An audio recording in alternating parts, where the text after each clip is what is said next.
Հրապարակը գրում է, իշխանական կուլիսներում մտահոգված քննարկում են Նիկոլ Փաշինյանի ռուսաստանյան այցը։ Հուլիսի 6-ին Եկատերինբուրգում անցկացված միջազգային արդյունաբերական ցուցահանդեսին մասնակցելու մեկնած Նիկոլ Փաշինյանը, որը ինքն էր նախաձեռնել այդ այցը, թերթի տեղեկություններով չի կարողացել համոզել Մոսկվային եւ կատարել իր հրապարակային խոստումը՝ լուծել արտահանումների հարցը։ Թերթը հիշեցնում է, որ ընտրություններից առաջ նախորդ խոստանում էր, թե կգնա Մոսկվա եւ մի քանի օրում բոլոր հարցերն իրենց տեղը կընկնեն։ Փաշինյանը գնաց Մոսկվա, սակայն որևէ հարց, հատկապես արտահանումների հետ կապված լուծում չի ստացել։ Ռուսական կողմը սառնասրտորեն լսել է նրան եւ կրկնել նախորդ պատասխանները։ Ձեր ապրանքները չեն համապատասխանում մեր շուկային։ Մինչդեռ իրականում պարզ է, որ Փաշինյանին մղում են հստակ ընտրություն կատարել Ռուսաստանի Դաշնության եւ Եվրամիության միջև։ Նրանց անգամ Սամվել Կարապետյանի եւ Գագիկ Ծառուկյանի ճակատագիրը չի հետաքրքրում։ Պահանջը մեկն է՝ հրաժարվել թրիփից եւ Եվրամիության հետ խաղեր չտալ։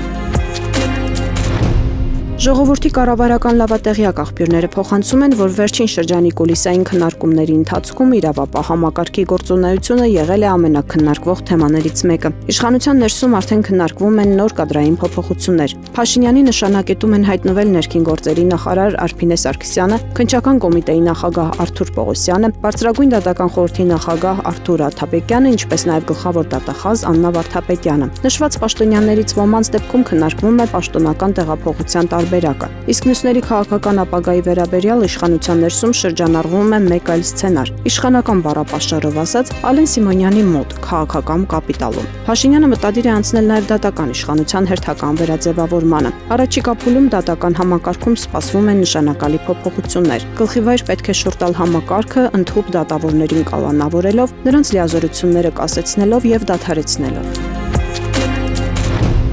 Փաստը գրում է. շատերը կհամաձայնեն, որ ԲՀԿ առաջնորդ Գագիկ Ծառուկյանի անձնական տարածքում նրա կենդանիները շատ ավելի լավ պայմաններում էին պահվում, խնամվում, քան Երևանի կենդանաբանական այգու բոլոր գազաններն ու թռչունները միասին վերցրած։ Շատերը ենթադրում են, որ առյուծներից մեկին նպատակային են սատկացրել, որպեսզի հավելյալ ցավ պատճառեն քաղբանտարկյալ Գագիկ Ծառուկյանին, որ այդ առյուծի ձագերին անձամբ է խնամել, մեծացրել։ Իրավապաշտպան Ռուբեն Մելիքյանն էր նկատել, որ կենդանի պահող խնամող մարդու համար նման կորուստը ցավ է, հոգեբանորեն ճնշող հանգամանք։ Իդեպ 3 փաստաբան Էմին Խաչատրյանն էլ նշեց, որ Գագիկ Ծառուկյանը առյուծի անկման մասին տեղեկությունը շատ ծանր է տարել եւ վրդովված էր։ Այո, բայց կարող եք չկասկածել, որ այդ ամենից մեկ այլ անձնավորության հոգին փառավորվել է։ Ու որքան էլ անընկալելի լինի իրեղեն ապացույց շնչավոր կենդանիների առգրավումը եւ իրենց պահման սովորական վայրից քնեցնելով տեղափոխելը, Նիկոլ Փաշինյանի իշխանությունը պատրաստ է եւ գնում է ավելի ու ավելի հեռուները։ Հրապարակը պարբերաբար ներկայացնում է պետական պաշտոնյաների տարբեր անձանցից ստացած նվերները, քանի որ օրենքը պարտադրում է թանկարժեք նվերները հայտարարագրել կոռուպցիայի կանխարգելման հանձնաժողովում եւ որոշ նվերներ նաեւ հանձնել պետությանը, եթե դրանց արժեքը գերազանցում է թույլատրելի չափը։ Այս անգամ նվեր ստացողը ՊՊԾ պետ Արթուր Գասպարյանն է։ Հունիսի 23-ին քննչական կոմիտեի նախագահ Արթուր Պողոսյանի կողմից նա պարգևատրվել է։ Այս մասին թերթը տեղեկացել է կոռուպցիայի կանխարգելման հանձնաժողովից։ Պողոսյանը Գասպարյանին նվիրել է AVI 2496 ապրանքանիշի ոսկյա ծածկույթով եւ բնական կաշվեկոտիով ճապոնական ժամացույց։ Ժամացույցն արժե 92,000 դրամ, այն նվիրել է քննչական կոմիտեի գործունեությանն օժանդակելու եւ ՊՊԾ կազմավորման տոնի կապակցությամբ։